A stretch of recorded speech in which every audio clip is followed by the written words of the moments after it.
En los bosques profundos de Alemania, donde los abetos susurran secretos antiguos y las montañas guardan leyendas entre la niebla, nacieron historias que han cruzado océanos y generaciones. Bienvenido, viajero nocturno, a El Pergamino Mágico. Esta noche, el pergamino se desenrolla para revelarte los cuentos tradicionales alemanes. Esos relatos que nacieron al calor de las chimeneas en aldeas de piedra, cuando el invierno cubría los campos con su manto blanco y las familias se reunían para escuchar las voces de los ancianos. Estas son historias de sabiduría y transformación, de bosques encantados y corazones valientes, de pactos secretos y lecciones que solo el tiempo puede enseñar. Son los cuentos que los hermanos Grimm recogieron de labios campesinos, pero también otros menos conocidos, igual de hermosos, que han dormido entre las páginas olvidadas de la tradición germánica. Esta noche te llevaré por 5 senderos diferentes, 5 historias relajantes, que te sumergirán en ese mundo de cuentos tradicionales, donde lo mágico y lo humano se entrelazan. Son relatos para dormir, que hablan de lo que todos llevamos dentro. Dudas, esperanzas, búsquedas y hallazgos. Así que acomódate. Deja que tu respiración se haga más lenta. Permite que tu cuerpo descanse, mientras tu mente viaja a través de estos cuentos para adultos, llenos de significado y belleza. Y antes de empezar, cuéntame, ¿desde dónde me escuchas esta noche? ¿Qué hora es allí donde estás? Me gusta imaginar que aunque estemos lejos, compartimos este momento bajo el mismo cielo. Ahora sí, el pergamino comienza a brillar con letras doradas. El molinero y el espíritu del río. Había una vez, en un valle escondido entre las montañas del sur de Alemania, un molino de piedra gris que llevaba más de 100 años girando junto al río. El agua corría cristalina y rápida, tan fría que parecía venir directamente del corazón de los glaciares. Y allí, junto a esa corriente incansable, vivía un molinero llamado Heinrich. Heinrich era un hombre de manos grandes y callosas, con el rostro curtido por el sol y el viento. No era joven ni viejo, sino de esa edad en la que los hombres ya saben lo que es trabajar sin descanso, pero aún tienen fuerza en los brazos. Cada mañana, antes de que el sol pintara de rosa las cimas nevadas, Heinrich abría las compuertas del molino y dejaba que el agua moviera la gran rueda de madera. El sonido era siempre el mismo, un crujido rítmico, constante, como el latido de un corazón antiguo. El molino le daba lo justo para vivir. Los campesinos de las aldeas cercanas traían sus sacos de trigo, de centeno, de cebada, y Heinrich los molía con paciencia. A cambio, recibía una pequeña parte de la harina. No era rico, pero tampoco pasaba hambre. Tenía su pan, su queso, su cerveza de cebada los domingos, y tenía el río, que era su compañía más fiel. Pero había algo que Heinrich no tenía: paz en el corazón. Verás, el molinero vivía con una inquietud que no sabía explicar.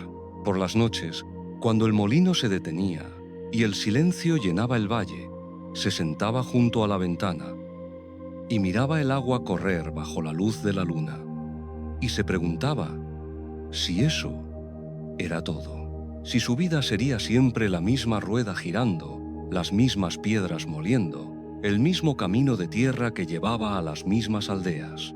¿Es esto todo lo que hay para mí?, se preguntaba en voz baja, mientras el viento traía el aroma de los pinos.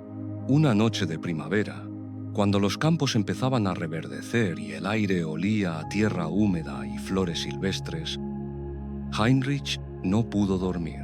La luna estaba llena, redonda y brillante como una moneda de plata, y su luz convertía el río en un camino de cristal líquido. Se levantó de la cama, se echó la capa sobre los hombros y salió al exterior El aire era fresco, casi frío. Caminó hasta la orilla del río y se sentó sobre una piedra cubierta de musgo. El agua corría con ese murmullo constante, eterno, que había escuchado toda su vida. Cerró los ojos y, por un momento, solo existió ese sonido. El río, hablando en su lengua antigua. Entonces escuchó otra voz. Era suave, como el susurro del viento entre las hojas, pero claramente humana, o casi humana. Heinrich, dijo la voz. Heinrich, el que muele el grano pero no encuentra la harina de su propia vida. El molinero abrió los ojos de golpe. Frente a él, emergiendo lentamente del agua como si fuera parte de ella, apareció una figura. Era alta y delgada, con la piel del color de la espuma del río, y sus cabellos eran largos y verdes como las algas que crecen en las piedras sumergidas. Sus ojos eran profundos, del color del agua en los pozos más hondos, y en ellos había algo antiguo, algo que había visto pasar muchas lunas, muchos inviernos. ¿Quién eres?, preguntó Heinrich sin moverse de la piedra. No tenía miedo. Quizás debería haberlo tenido, pero no lo tenía. Soy el espíritu del río, respondió la figura, y su voz era como el agua corriendo sobre las piedras. He vivido aquí desde antes de que hubiera molinos, desde antes de que hubiera hombres en este valle. He visto pasar generaciones enteras, y a todos los he escuchado. Heinrich tragó saliva. ¿Me has escuchado a mí? Cada noche, dijo el espíritu, inclinando ligeramente la cabeza. Cada noche te sientas junto a mi orilla y te preguntas si esto es todo, si tu vida tiene más que ofrecer. El molinero bajó la mirada. Era cierto, era exactamente lo que se preguntaba. No sé qué busco, admitió Heinrich. Solo sé que siento que debería haber algo más. Una chispa, un propósito más grande. El espíritu del río sonrió. Y fue una sonrisa triste, como la que tienen los árboles cuando el otoño les arranca las hojas. Muchos hombres buscan lo mismo, dijo. Y he aprendido que no puedo darles respuestas. Pero puedo ofrecerte algo, Heinrich. Puedo ofrecerte un intercambio. ¿Qué clase de intercambio? El espíritu extendió una mano larga y pálida. En su palma brillaba una pequeña piedra redonda, lisa como un guijarro del río, pero luminosa, como si tuviera luz propia. Esta piedra te dará lo que deseas, dijo. Con ella podrás ver el futuro. Sabrás qué camino tomar, qué decisiones conducen a la felicidad, qué puertas abrir y cuáles dejar cerradas. No volverás a preguntarte si hay algo más, porque lo sabrás con certeza. Heinrich miró la piedra. Era hermosa. Brillaba con una luz suave, azulada, como la luz de la luna sobre el agua. ¿Y qué pides a cambio?, preguntó, porque sabía que los espíritus nunca dan sin recibir. Tu capacidad de sorprenderte, respondió el espíritu del río. Si tomas esta piedra, nunca más sentirás asombro, nunca más te maravillarás ante lo inesperado. Lo sabrás todo de antemano, y por tanto, nada te tocará el corazón como antes. Heinrich se quedó en silencio. El río seguía corriendo, indiferente, eterno. Las estrellas brillaban sobre sus cabezas. Déjame pensarlo, dijo finalmente. El espíritu asintió. Te daré 3 días. Vuelve aquí, cuando la luna vuelva a estar llena en este mismo lugar del cielo, y dame tu respuesta. Y sin decir más, el espíritu se disolvió en el agua, como si nunca hubiera estado allí. Durante los siguientes días, Heinrich no pudo pensar en otra cosa. Mientras molía el grano, mientras amasaba su pan, mientras caminaba por el sendero del bosque, su mente volvía una y otra vez a la piedra brillante y a la oferta del espíritu. Saber el futuro, se decía. Nunca más tener dudas. Nunca más sentir que mi vida es un camino sin destino.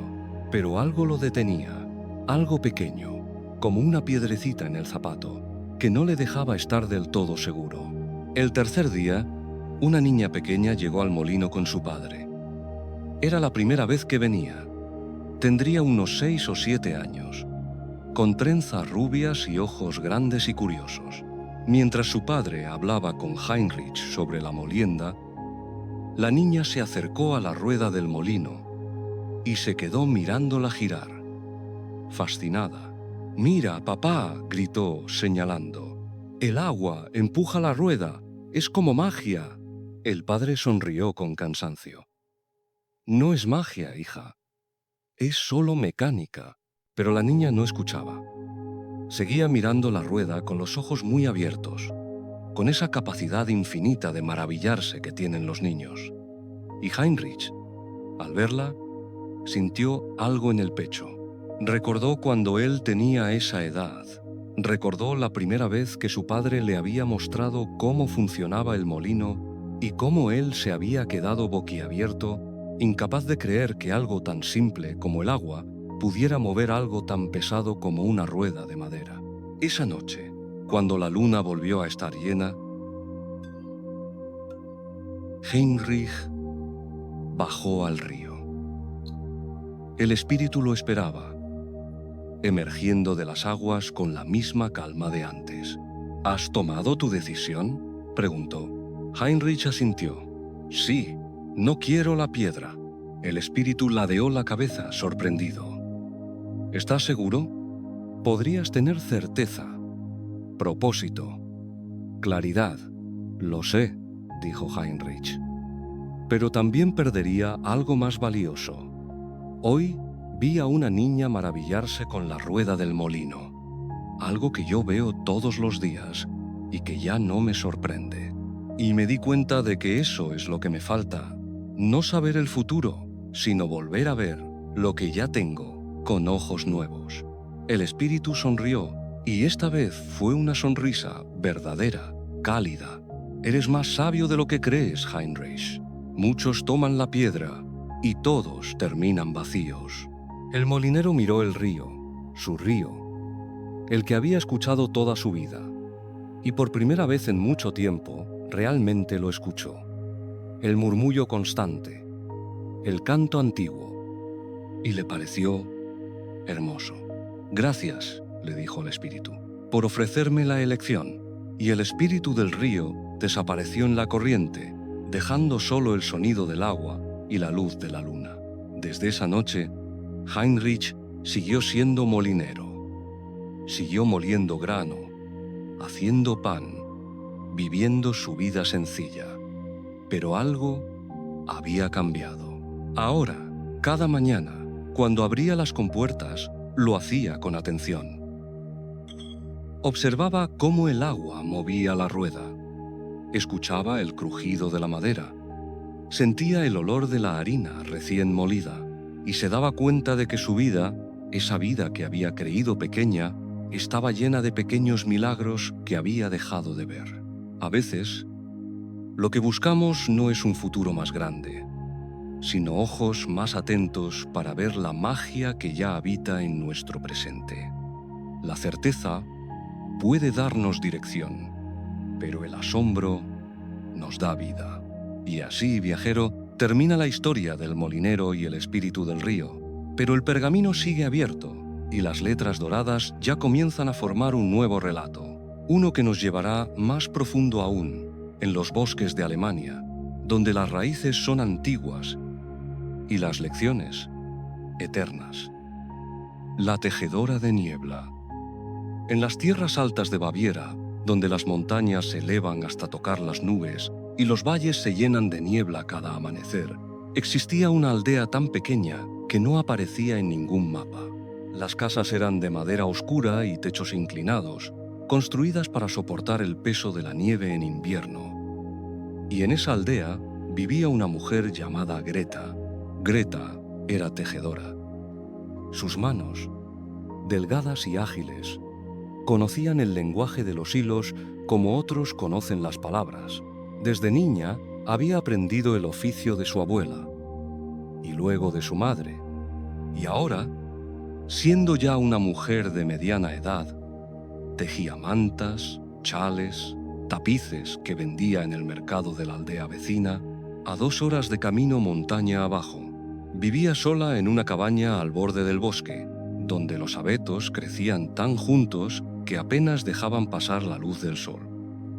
No tenía marido ni hijos, no porque no los hubiera deseado alguna vez, sino porque la vida había tomado otros caminos, y ella había aprendido a caminar sola sin amargura. Su telar era viejo, heredado de su abuela. La madera estaba pulida por generaciones de manos, y cuando trabajaba, el telar cantaba, clac, clac, clac, clac, un ritmo constante como el de un corazón. Greta tejía con lana de oveja, teñida con plantas del bosque, verde musgo de los líquenes, marrón tierra de las raíces de nogal, azul pálido de las bayas silvestres. Pero lo que hacía especiales sus tejidos no eran solo los colores, era algo más, algo que la gente de la aldea no sabía explicar. Cuando alguien se envolvía en una manta tejida por Greta, sentía paz. Las madres decían que sus bebés dormían mejor bajo sus cobijas. Los ancianos aseguraban que sus dolores se calmaban cuando se cubrían con sus chales. Y los jóvenes que partían a tierras lejanas siempre llevaban consigo algo tejido por ella, como un talismán contra el olvido. «Es que Greta teje con el alma», decían las viejas del pueblo. Y quizás tenían razón, pero Greta guardaba un secreto. Un secreto que nadie conocía, ni siquiera su vecina más cercana, la anciana Frau Müller, que a veces le traía pan recién horneado a cambio de un poco de compañía. El secreto era este: Greta no tejía sola. Cada madrugada, cuando la niebla cubría el valle como un manto blanco y denso, antes de que el gallo cantara, Greta salía de su cabaña y caminaba hasta el claro del bosque. Allí, donde los árboles formaban un círculo perfecto y el suelo estaba cubierto de musgo suave como terciopelo, ella se sentaba y esperaba, y la niebla venía a ella, no como viene normalmente la niebla, arrastrada por el viento o formada por la humedad del río. No, esta niebla la buscaba, se acercaba con intención, como un animal manso que conoce a su dueño. Se enrollaba alrededor de sus brazos, se deslizaba entre sus dedos, se posaba sobre sus hombros como un chal vivo, y Greta, con movimientos lentos y reverentes, comenzaba a tejer la niebla.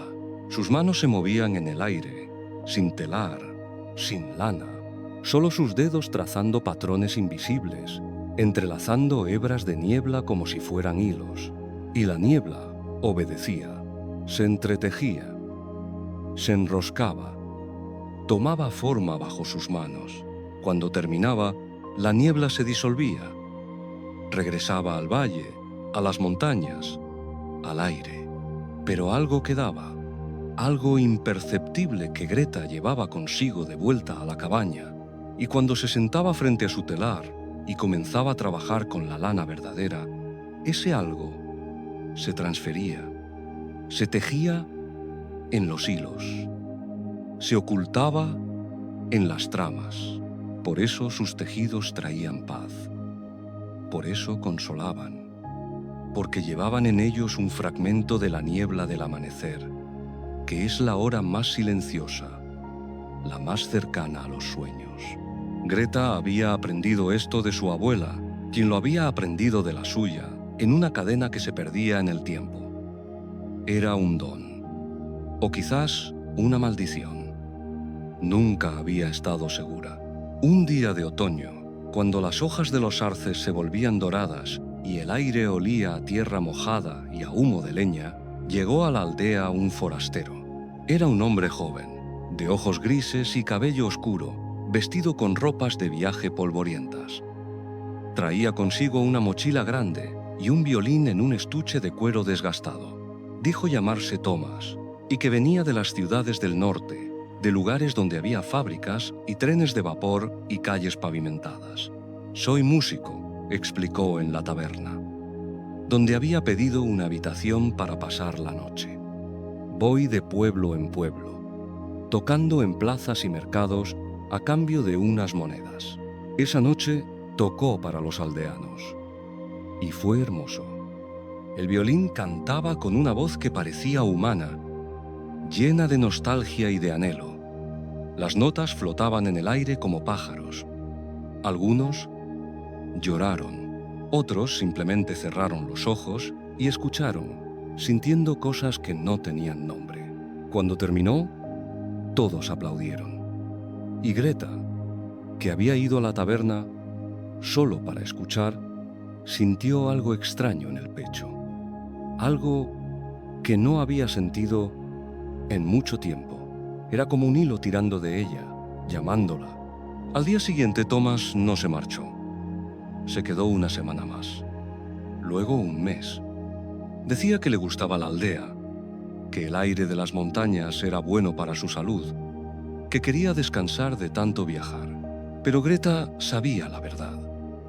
Lo veía en sus ojos cuando la miraba en el mercado, cuando pasaba cerca de su cabaña por casualidad, cuando se sentaba en el banco de la plaza justo cuando ella iba a comprar pan. Él también sentía el hilo. Una tarde, Thomas tocó a su puerta. «Buenas tardes, Greta», dijo, con una sonrisa tímida. «He oído que eres la mejor tejedora de la región. Me preguntaba si podrías tejerme una bufanda para el invierno. Pagaré lo que pidas». Greta lo miró durante un largo momento. Luego asintió. «Entra». Mientras preparaba té de hierbas del bosque, Thomas miraba el telar, los ovillos de lana colgados en ganchos de madera, los tapices a medio terminar. «Hay algo en tus tejidos», dijo de pronto. «Algo que no puedo explicar, como si tuvieran memoria o alma». Greta no respondió. Sirvió el té en 2 tazas de cerámica gruesa. «Tu música también tiene algo», dijo finalmente. «Cuando tocas, es como si abrieras una puerta, y por un momento podemos ver lo que hay del otro lado». Thomas la miró con intensidad. «Exacto. Es exactamente eso». Se quedaron en silencio, bebiendo el té, escuchando el crepitar del fuego en la estufa. Durante las siguientes semanas, Thomas visitó a Greta casi cada día. Ella tejía mientras él tocaba el violín. Y algo extraño sucedía. Sus trabajos se entrelazaban. La música se metía en los hilos.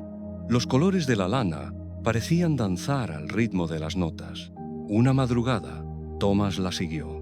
No fue su intención espiarla. Simplemente no podía dormir y salió a caminar y vio su silueta delgada adentrándose en el bosque. Curioso, la siguió a distancia, con cuidado de no hacer ruido, y la vio. Vio cómo la niebla venía a ella. Vio cómo sus manos se movían en el aire, tejiendo lo invisible. Vio la danza silenciosa entre la mujer y la niebla. Cuando Greta terminó y se volvió para regresar, lo encontró allí, parado entre los árboles, con los ojos muy abiertos. «Así que esto es tu secreto», susurró. Greta no se asustó, solo asintió. «Ahora lo sabes». «¿Por qué?», preguntó Thomas. «¿Por qué lo haces?». Greta miró el claro, donde la niebla ya comenzaba a dispersarse con los primeros rayos del amanecer. «Porque alguien debe recordarle al mundo que todavía existe la magia», dijo en voz baja. «Porque en cada tejido, en cada hilo, pongo un poco de calma para alguien que lo necesitará. Porque es mi manera de cuidar a otros, aunque nunca sepan mi nombre». Thomas guardó silencio. Luego, sacó su violín del estuche que llevaba al hombro. «Déjame acompañarte», dijo.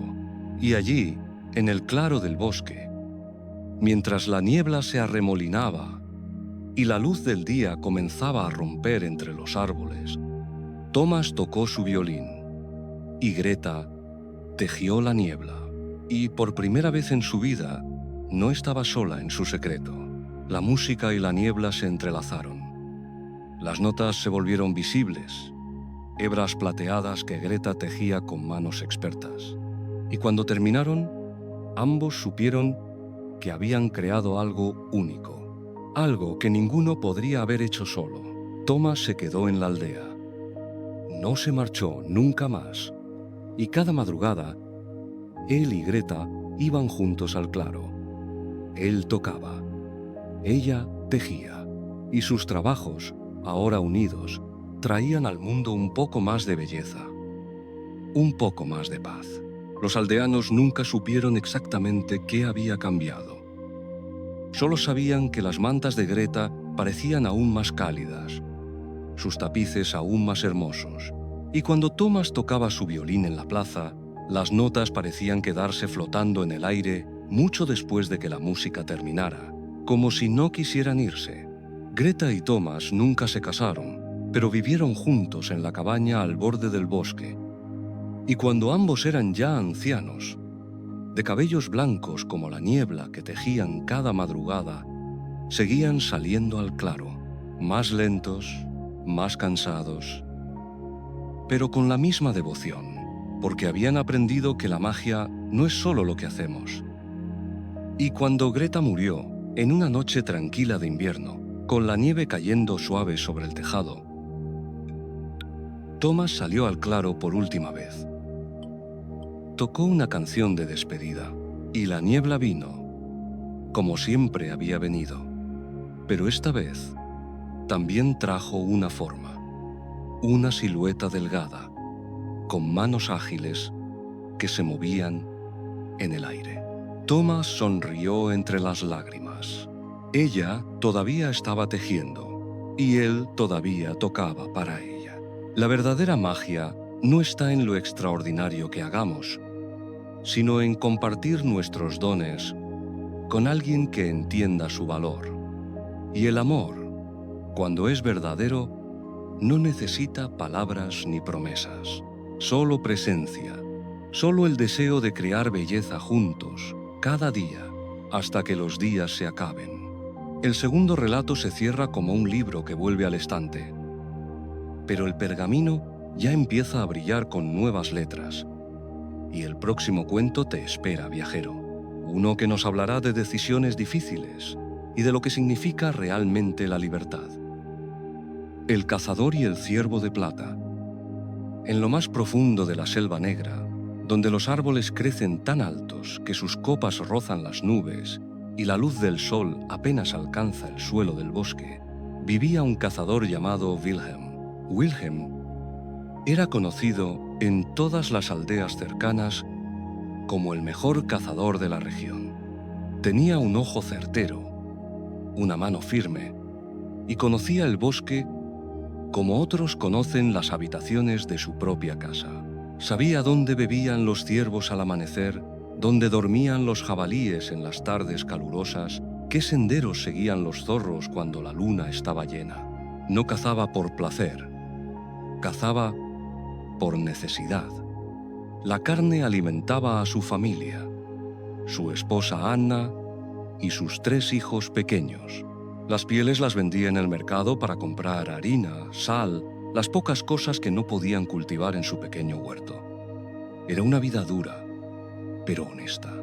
Wilhelm respetaba al bosque y a los animales que habitaban en él. Nunca mataba más de lo necesario. Nunca cazaba hembras preñadas ni crías. Siempre agradecía a cada animal antes de dispararle, susurrando una breve oración que su padre le había enseñado. Gracias por tu vida, hermano del bosque. Que tu espíritu corra libre en los campos eternos. Pero un invierno llegó más crudo que los anteriores. La nieve cayó temprano, espesa y persistente, cubriendo el suelo del bosque con una capa blanca que llegaba hasta las rodillas. Los animales escaseaban. Se habían retirado a lugares más profundos, más protegidos, donde Wilhelm no podía seguirlos sin arriesgar su propia vida en la tormenta. Los días pasaban y las provisiones en la cabaña disminuían. Ana racionaba el pan. Los niños comenzaron a adelgazar, con ojeras marcadas y mejillas hundidas. Wilhelm salía cada día al bosque, caminando durante horas en la nieve, regresando siempre con las manos vacías. Una noche, sentado frente al fuego, casi apagado porque la leña también escaseaba, Wilhelm tomó una decisión. «Mañana iré al corazón del bosque», le dijo a Ana. «Más allá del río helado, donde nunca he ido. Si hay animales, estarán allí». Ana palideció. «Wilhelm, nadie va al corazón del bosque. Las historias dicen que ese lugar pertenece a los espíritus antiguos, que los árboles allí están vivos de otra manera. Son solo cuentos», respondió Wilhelm, aunque en su voz había una duda que no podía ocultar del todo. «Los niños tienen hambre. No puedo quedarme aquí sin hacer nada». Así que al amanecer, cuando el cielo aún era gris como la ceniza y el aire cortaba como cuchillos de hielo, Wilhelm se echó el rifle al hombro, se envolvió en su capa más gruesa y se adentró en la selva negra. Caminó durante horas. Cruzó el río helado con cuidado, probando cada paso sobre el hielo antes de dar el siguiente. Se adentró en zonas donde los árboles crecían tan juntos que sus ramas se entrelazaban sobre su cabeza, formando un techo oscuro que bloqueaba el cielo. El silencio era absoluto. Ni siquiera el viento se atrevía a soplar allí. Y entonces, en un claro entre los árboles antiguos, lo vio. Un ciervo. Pero no era un ciervo común. Era el animal más hermoso que Wilhelm había visto jamás. Su pelaje era blanco como la nieve fresca, brillante como si tuviera luz propia. Pero lo más extraordinario eran sus astas. No eran de hueso, sino de plata pura, curvadas y majestuosas, ramificándose hacia el cielo como las ramas de un árbol de metal precioso. Cuando el ciervo movía la cabeza, las astas reflejaban la poca luz que penetraba entre los árboles, lanzando destellos plateados que danzaban sobre la nieve. El ciervo lo miró directamente a los ojos. Wilhelm levantó el rifle. Sus manos temblaban, pero no de frío. Apuntó. El ciervo no se movió. Simplemente lo miraba con esos ojos profundos, oscuros, inteligentes. Demasiado inteligentes para ser de un animal. «Solo necesito alimentar a mi familia», susurró Wilhelm, como si el ciervo pudiera entenderlo. Solo eso. Nada más. El dedo de Wilhelm acarició el gatillo.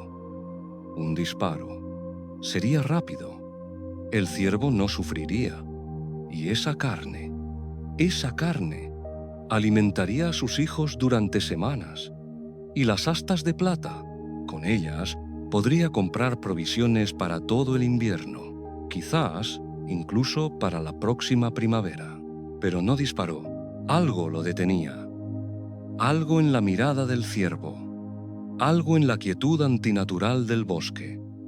Algo en su propio corazón que le decía que esto no era una presa común, que este no era un animal que debiera morir.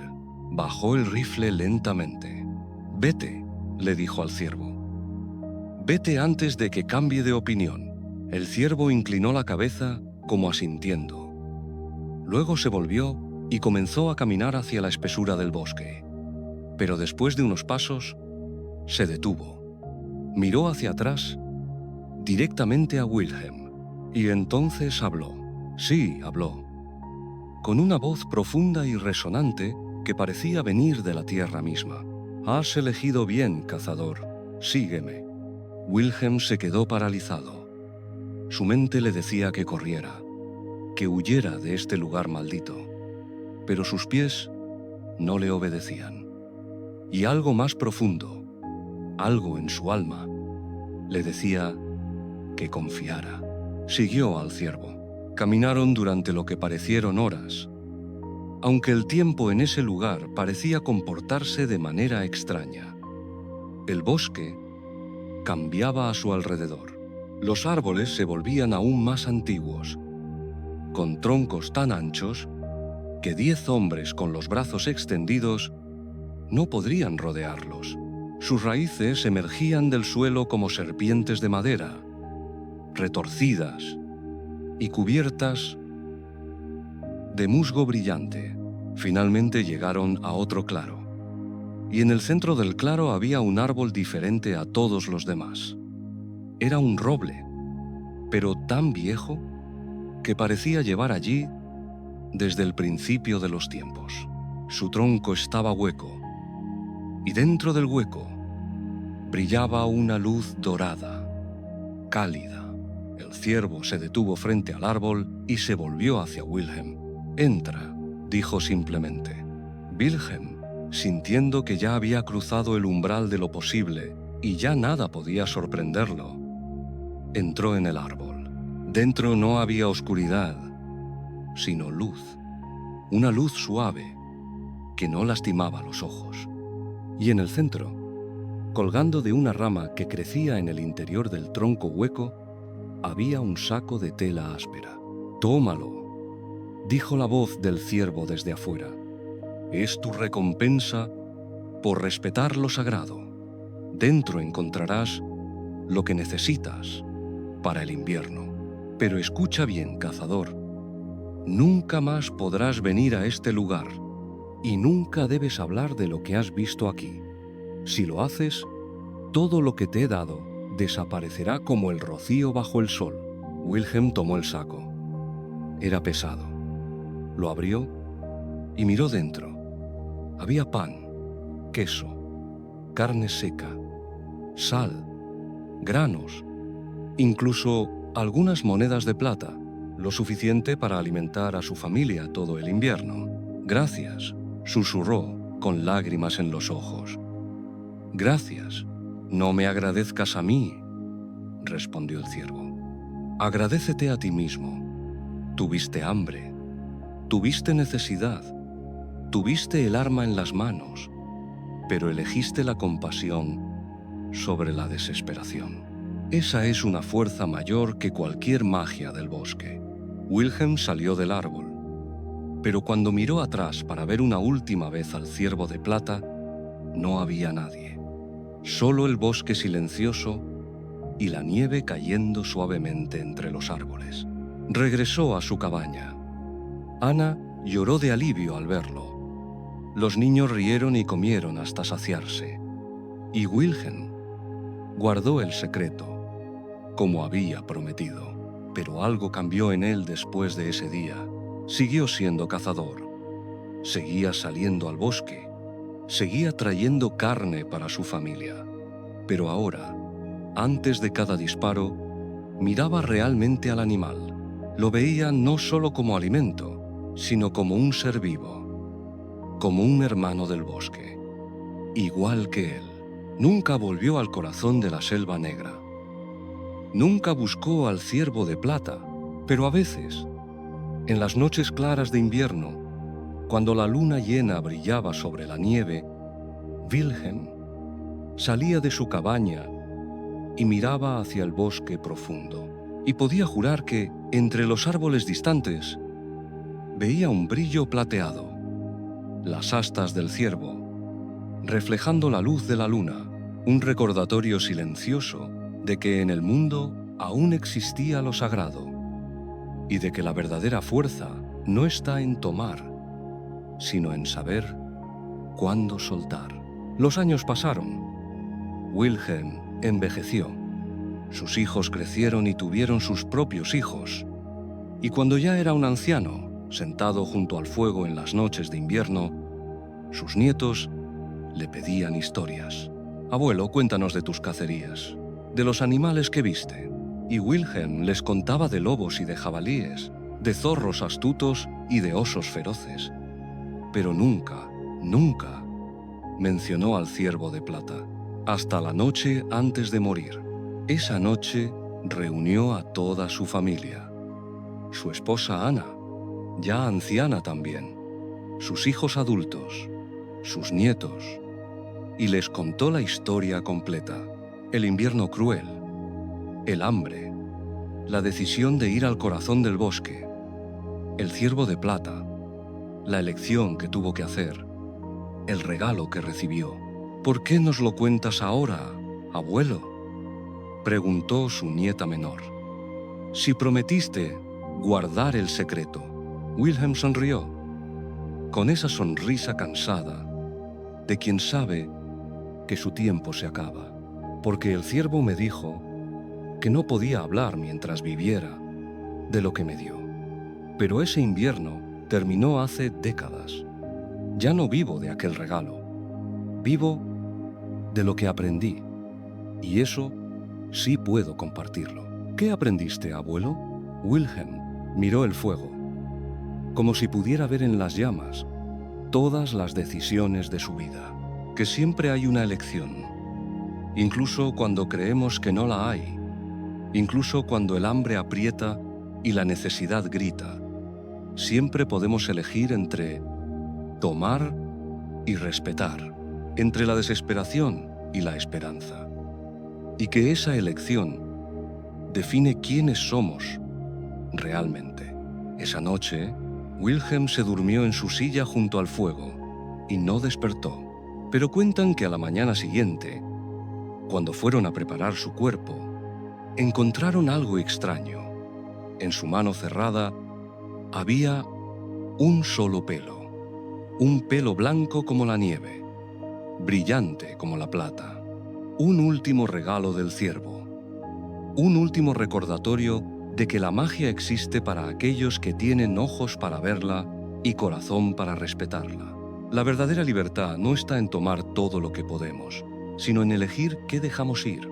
Y a veces, la mayor recompensa no viene de conseguir lo que necesitamos, sino de respetar lo que es más grande que nosotros.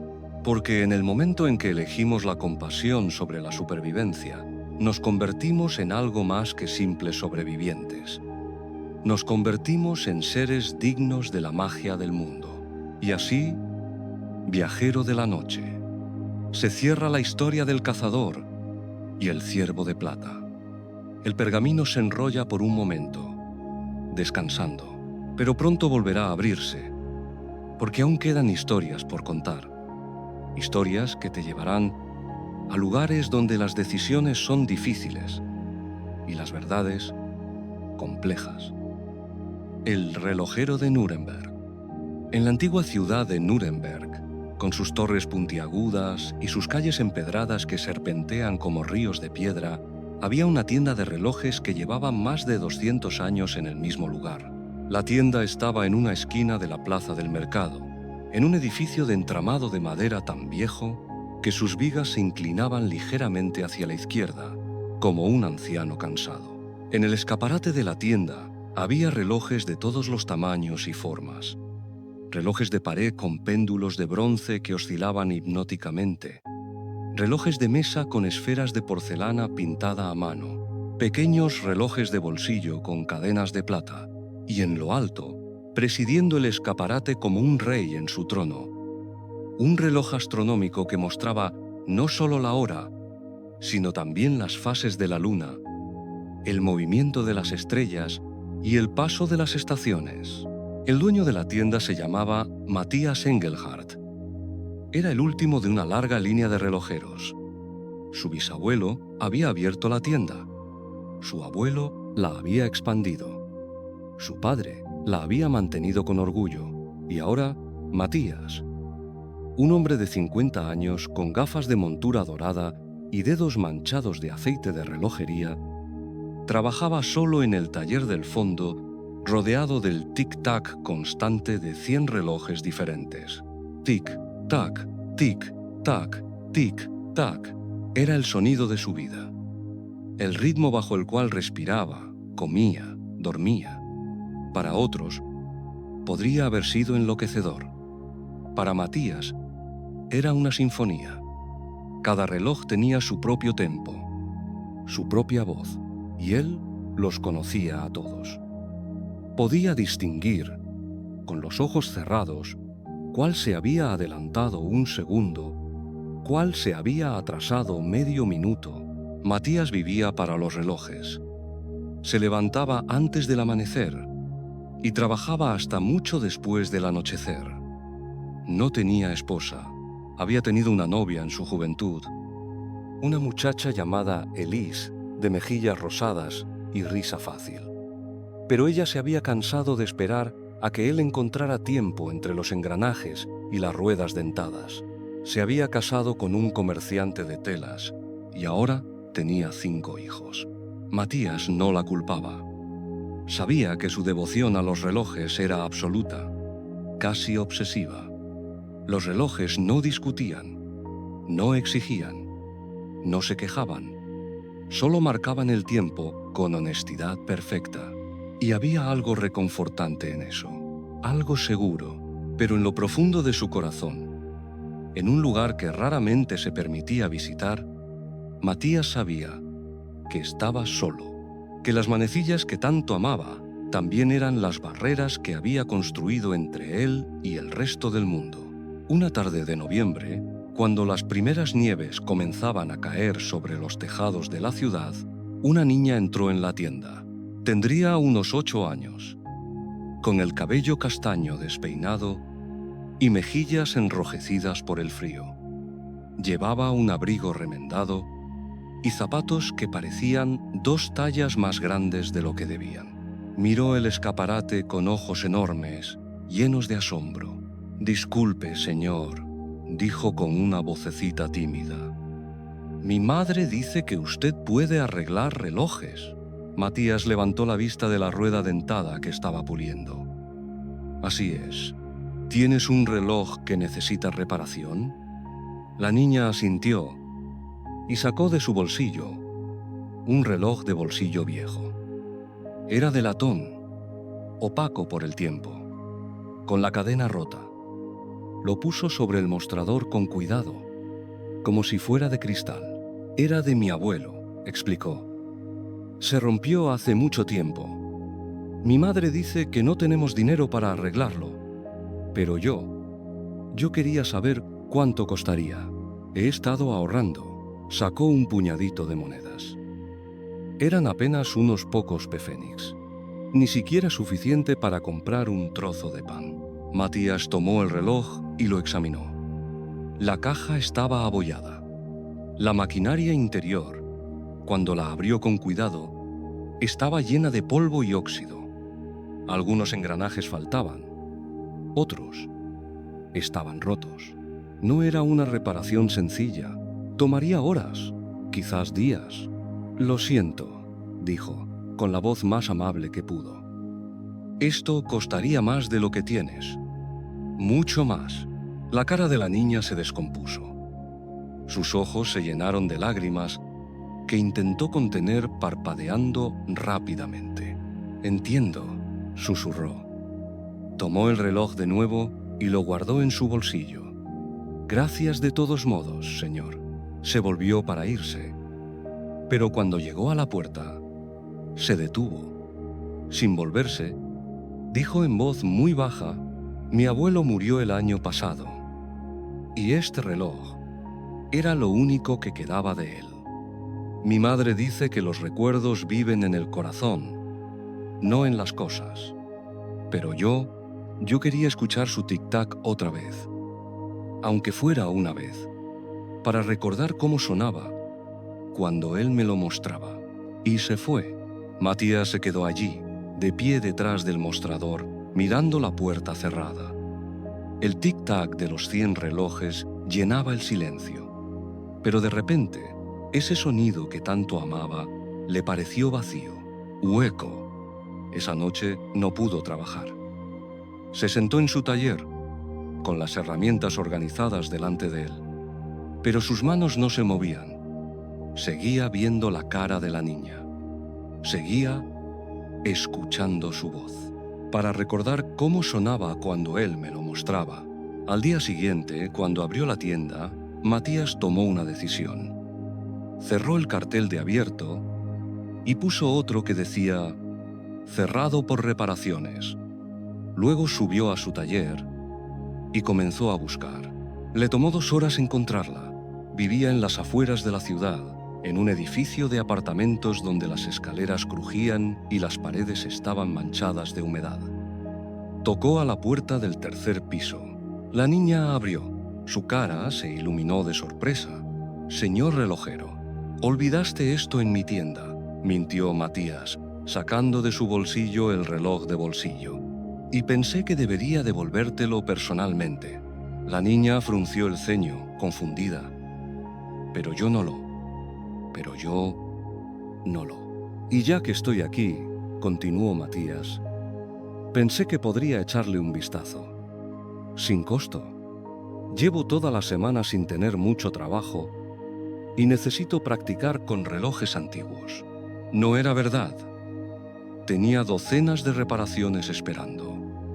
Pero la sonrisa que iluminó la cara de la niña hizo que la mentira valiera la pena.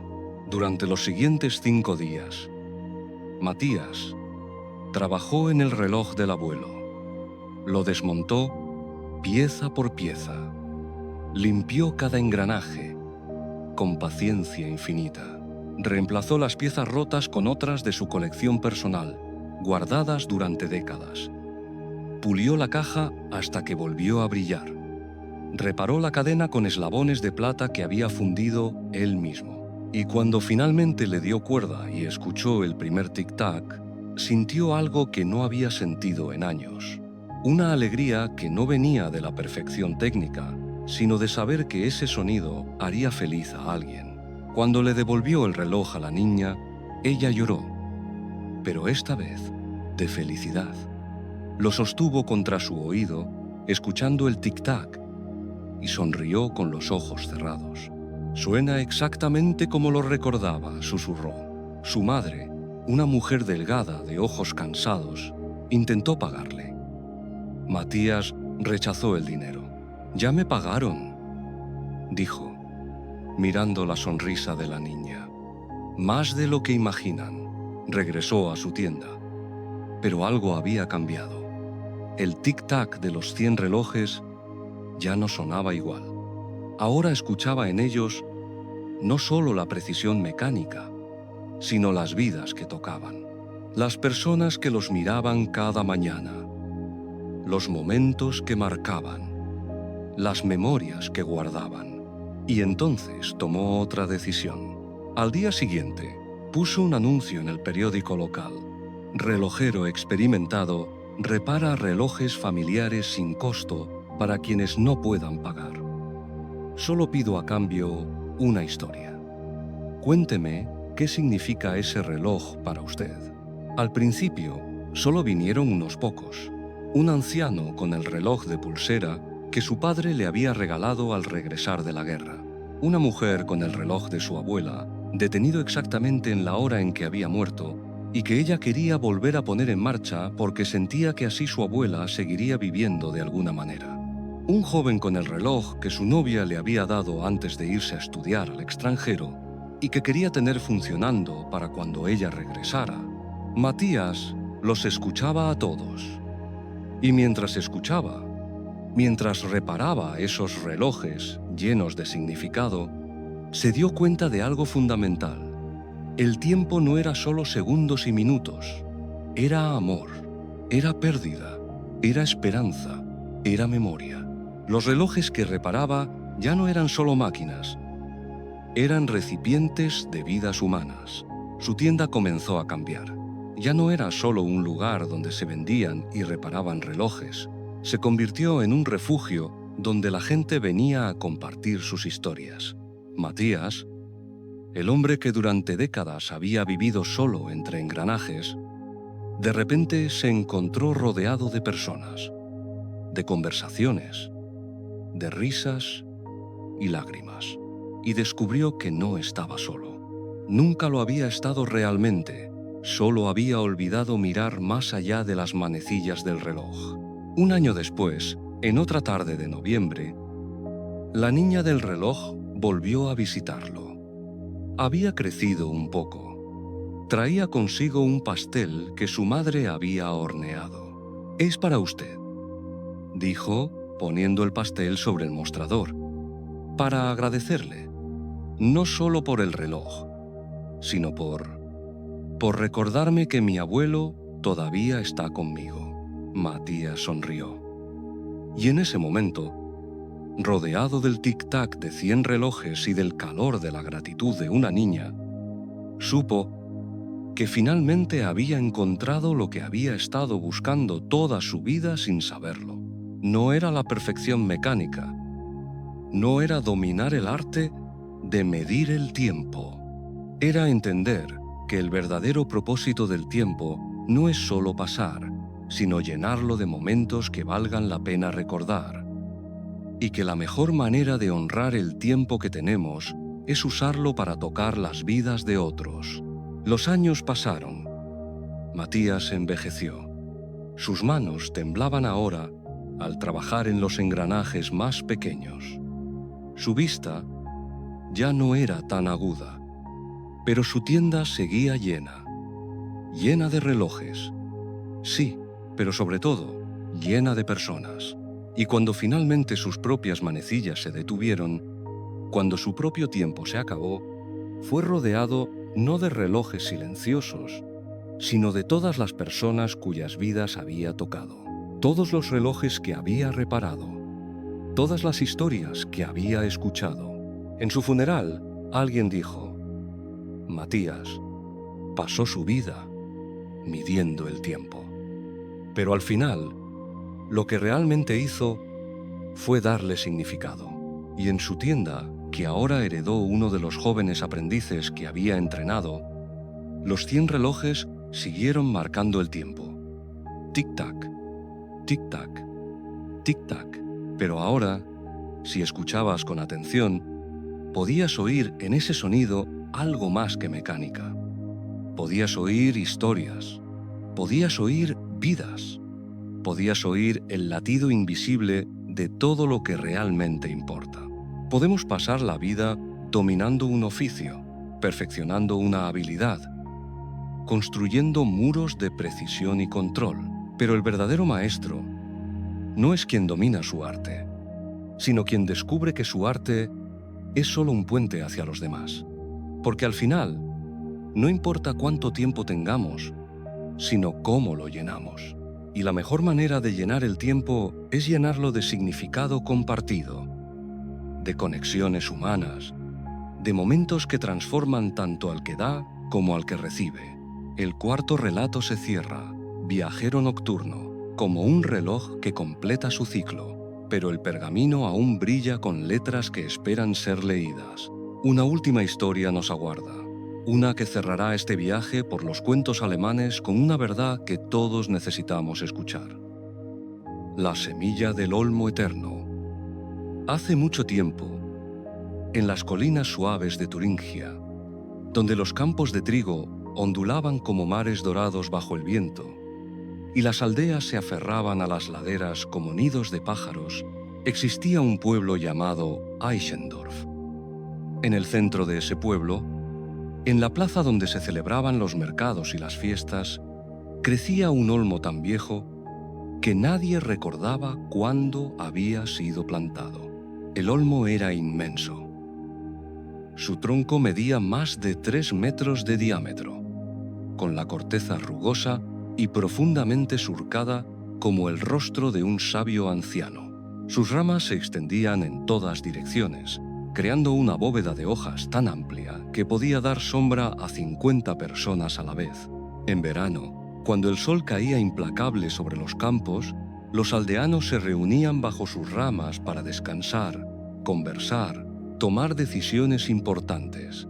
El árbol había visto todo. Había visto a generaciones enteras nacer, crecer, envejecer y morir. Había presenciado bodas y funerales, cosechas abundantes y años de hambruna, tiempos de paz y tiempos de guerra. Sus raíces se hundían profundamente en la tierra, más profundo que los cimientos de cualquier casa del pueblo. Y los aldeanos lo consideraban parte de ellos, tanto como la iglesia o el pozo del mercado. El olmo es el corazón del pueblo, decían. Mientras el olmo esté en pie, Eichendorf permanecerá. En ese pueblo vivía una mujer llamada Margarete.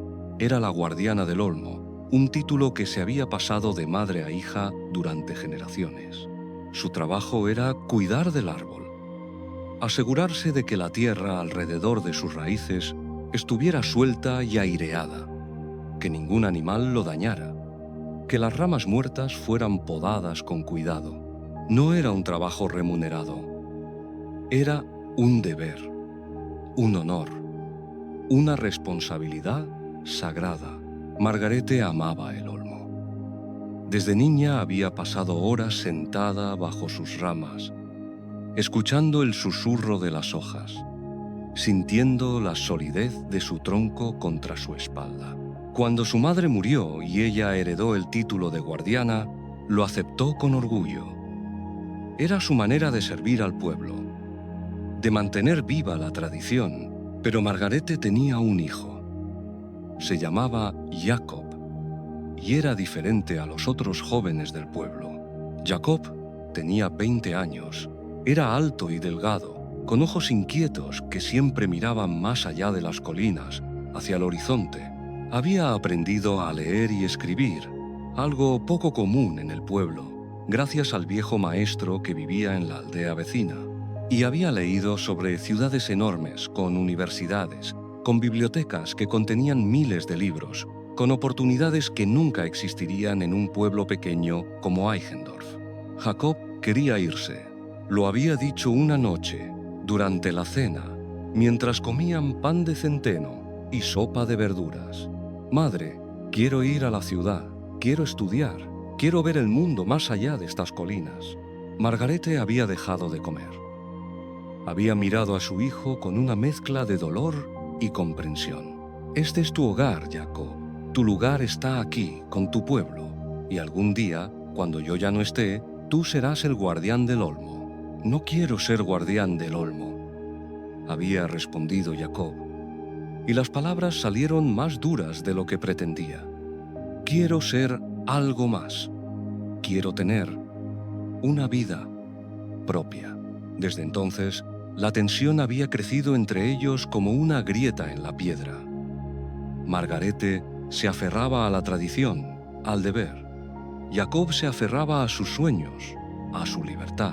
Una primavera, después de un invierno particularmente duro, algo extraño sucedió. El olmo, que siempre había sido la primera planta en brotar nuevas hojas con la llegada del buen tiempo, permaneció desnudo. Sus ramas seguían negras y sin vida, mientras todos los demás árboles del valle se cubrían de verde. Los aldeanos comenzaron a preocuparse. Margarete pasaba horas examinando el tronco, buscando señales de enfermedad, de plagas, de cualquier cosa que pudiera explicar por qué el olmo no despertaba. «Está muriendo», susurró Frau Schmidt, la anciana que vivía junto a la plaza. «El olmo se está muriendo, y con él, el pueblo». El miedo se extendió como el fuego entre paja seca, porque todos conocían la vieja profecía, esa que las abuelas contaban en las noches de invierno. Cuando el olmo caiga, Eichendorf caerá con él. Margarete llamó a un experto en árboles de la ciudad más cercana. El hombre llegó con instrumentos extraños. Examinó el olmo durante horas. Tomó muestras de la corteza y la tierra. Su diagnóstico fue devastador. «El árbol está enfermo», explicó con voz grave. «Una plaga en las raíces. Yo diría que tiene como mucho 1 año de vida. Quizás menos. Deberían prepararse». «¿No hay nada que pueda hacerse?», preguntó Margarete con la voz rota. El experto negó con la cabeza. «Lo siento. Cuando la enfermedad llega a las raíces de un árbol tan viejo, no hay cura. Es el ciclo natural. Todo lo que vive debe morir algún día, incluso los árboles». Esa noche, Margarete lloró. Se sentó sola bajo las ramas desnudas del olmo y lloró como no había llorado desde la muerte de su esposo. No solo lloraba por el árbol, lloraba por todo lo que el árbol representaba: la continuidad, la tradición, la identidad de su pueblo. Jacob la encontró allí. Se sentó a su lado en silencio. Por un largo rato, ninguno habló. Finalmente, Jacob dijo: «Madre, sé que esto es difícil para ti, pero quizás, esto es una señal». Margarete lo miró a través de las lágrimas. ¿Una señal de qué? De que nada dura para siempre, de que aferrarse a lo que fue no puede detener lo que será. Las palabras dolieron. Margarete supo que Jacob no hablaba solo del árbol, hablaba de ellos, de su relación, de las cadenas invisibles que ella había intentado poner alrededor de su hijo. «Entonces, ¿qué sugieres?», preguntó con voz cansada. «Que dejemos que el olmo muera, que dejemos que el corazón del pueblo se pudra». Jacob respiró hondo. «No. Sugiero que plantemos uno nuevo». Margarete se quedó en silencio. «No será el mismo árbol», continuó Jacob. «No dará sombra por décadas. No será testigo de nuestras vidas, pero será testigo de otras vidas, de otras generaciones. Y si lo cuidamos, si lo protegemos, algún día será tan grande como este. Y otros se sentarán bajo sus ramas como nosotros nos sentamos bajo estas». «¿Y la tradición?», susurró Margarete. «¿Y todo lo que el olmo representa?». «La tradición no está en el árbol, madre», dijo Jacob suavemente. «Está en el acto de cuidarlo. Está en pasarlo de mano en mano, de generación en generación. El árbol es solo un símbolo, pero el amor, el cuidado, la dedicación, eso es lo que realmente importa». Margarete miró a su hijo y por primera vez realmente lo vio. No como el niño que había sido, no como el guardián que ella quería que fuera, sino como el hombre que era. Alguien con sus propios sueños, su propia sabiduría, su propio camino. «Si plantamos un nuevo árbol», dijo lentamente, «¿te quedarías para verlo crecer?». Jacob negó con la cabeza. «No, madre, tengo que irme. Tengo que encontrar mi propio lugar en el mundo. Pero eso no significa que olvide de dónde vengo, ni que no regrese». Margarete cerró los ojos. Las lágrimas seguían cayendo, pero ahora eran diferentes. No solo de dolor, sino también de aceptación. «Entonces plantemos el árbol juntos», dijo finalmente, «antes de que te vayas». Y eso hicieron. Encontraron una semilla del olmo moribundo, una de las pocas que había producido en su último año de vida. La plantaron junto al tronco viejo, en un lugar donde recibiría sol, pero también protección. Cavaron la tierra con cuidado, mezclándola con abono y agua del pozo antiguo. El pueblo entero vino a presenciar la plantación. Cada persona agregó un puñado de tierra. Los niños regaron el lugar con cubos de agua. El sacerdote dijo una bendición. Y cuando terminaron, todos se quedaron allí, mirando el pequeño montículo de tierra fresca donde dormía la semilla. No había nada que ver aún, solo tierra y esperanza. 2 semanas después, Jacob partió.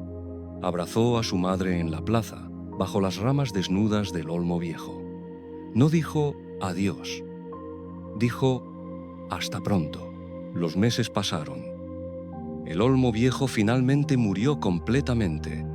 Sus ramas se volvieron quebradizas. Sus hojas nunca volvieron.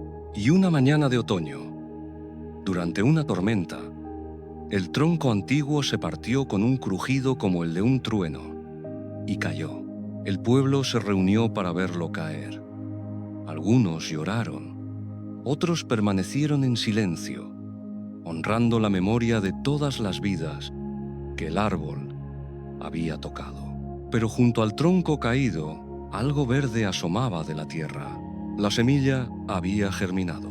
Era solo un brote delgado, frágil, con 2 hojas diminutas que temblaban con el viento. Pero estaba vivo, estaba creciendo.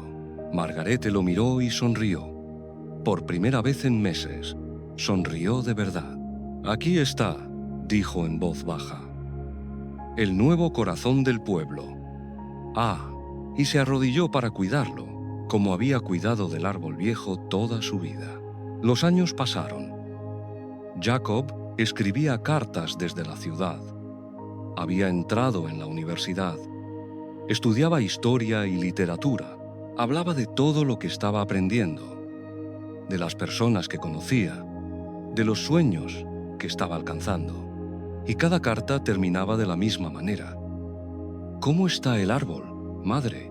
Margarete siempre respondía con detalles.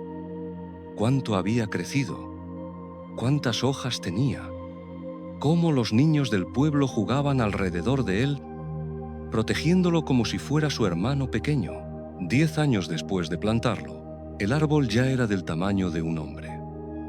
Sus ramas comenzaban a extenderse. Ya podía dar sombra a 2 personas. Y ese año, Jacob regresó, no para quedarse para siempre. Había hecho una vida en la ciudad. Tenía un trabajo como profesor, una esposa, una hija pequeña, pero volvió para visitar, para mostrarle a su familia dónde había crecido, para presentarle a su madre a su nieta, y cuando llegaron a la plaza, lo primero que hizo Jacob fue caminar hacia el árbol nuevo.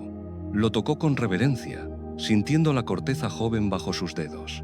«Has crecido», susurró, como si le hablara a un viejo amigo. Su hija, que tenía 4 años, corrió hacia el árbol. «¿Qué es esto, papá?»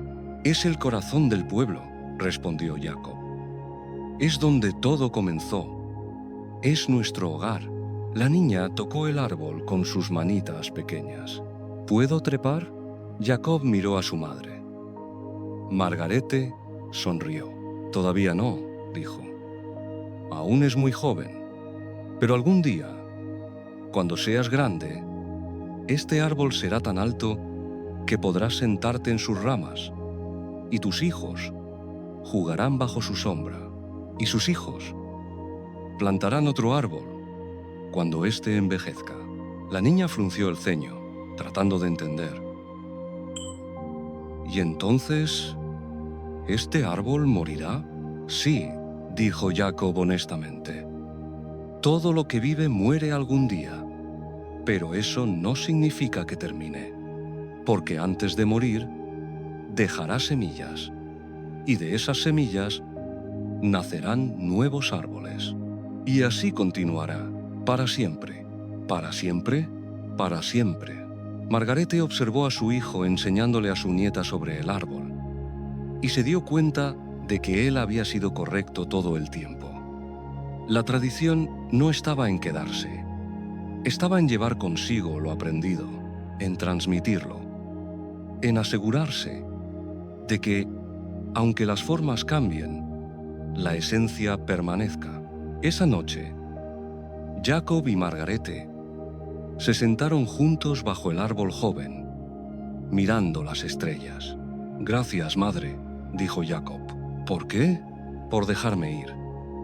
Por entender que amar a alguien no es retenerlo, sino darle raíces lo suficientemente fuertes para que pueda volar».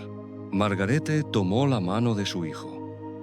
«Y gracias a ti por enseñarme que las raíces pueden viajar, que se pueden llevar en el corazón a donde sea que vayamos». Y bajo el árbol joven, que algún día sería viejo, madre e hijo compartieron un silencio lleno de paz. Muchos años después, cuando Margarete murió, fue enterrada junto al olmo viejo caído, cuyo tronco ya se había convertido en parte de la tierra. Y el árbol nuevo, que ahora era grande y fuerte, extendía sus ramas sobre su tumba, protegiéndola. Jacob regresó para el funeral, y antes de irse, plantó con su hija, ya adolescente, otra semilla. «Para cuando este árbol sea viejo, explicó. Para que el ciclo continúe. Y así fue. Y así sigue siendo, porque los árboles caen, las personas mueren, los tiempos cambian. Pero mientras haya alguien dispuesto a plantar una semilla, a cuidarla, a esperar pacientemente a que crezca, hay esperanza. Y la esperanza, como las raíces de los árboles, es más fuerte de lo que parece, invisible pero inquebrantable, sosteniendo todo lo que importa. Aferrarse al pasado no lo preserva, solo nos impide crear el futuro. El verdadero legado no está en hacer que las cosas permanezcan iguales, sino en enseñar a otros a cuidar lo que importa, incluso cuando tome formas nuevas. Y el amor verdadero no retiene, sino que da raíces lo suficientemente profundas para que aquellos que amamos puedan crecer hacia donde necesiten ir, sabiendo siempre dónde está su hogar. Y así, Viajero Nocturno se cierra la quinta historia.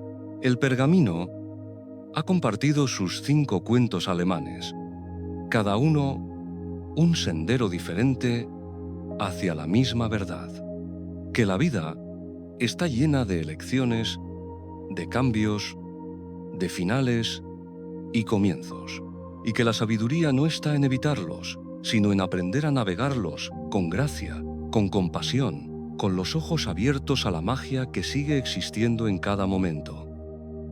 Hemos caminado junto a un molinero que aprendió que la magia no está en conocer el futuro, sino en maravillarse con el presente.